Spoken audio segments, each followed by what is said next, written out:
Any ने घबराकर mic का दरवाजा खटखटाया और बताया कि उसके घर की वॉशिंग मशीन खराब हो गई है। क्या वह माइक की वॉशिंग मशीन इस्तेमाल कर सकती है? माइक थोड़ा हैरान हुआ, पर उसने इस गुजारिश को स्वीकार कर लिया। उसने पहले ही सुन रखा था कि अकेले बेटे की परवरिश करने वाली यह महिला मुश्किलों का सामना कर रही है। कई साल पहले एक सड़क दुर्घटना में एनी के पति की जान चली गई, जिससे वह, बेटा और घर अकेले रह गए। उस दिन के बाद से एनी ने अकेले ही सब कुछ संभाला और अपने बेटे की परवरिश में कोई कसर नहीं छोड़ी। बेटे के लिए उसने दोबारा शादी नहीं की। वह डरती थी कि नया परिवार बेटे की परवरिश पर असर डालेगा और अपने दिल के जख्मों के कारण उसने प्यार के लिए अपने दिल के दरवाजे बंद कर लिए थे। लेकिन उस असहनीय अकेलेपन को बहुत कम लोग सच में समझ पाए।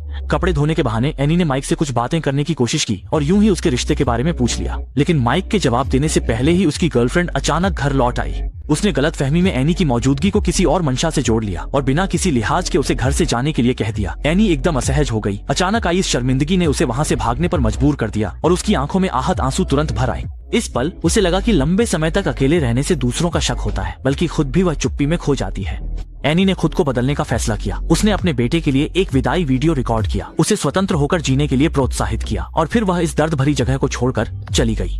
इस बार वह दूसरों के लिए नहीं जी रही थी। उसके पति ने उसे छोड़ दिया था। अब वह भी यात्रा पर निकल पड़ी। वह सच्चे और योग्य प्रेम की तलाश में चाहती है, ताकि अपने जीवन में अधूरेपन और पछतावे पूरे कर सके।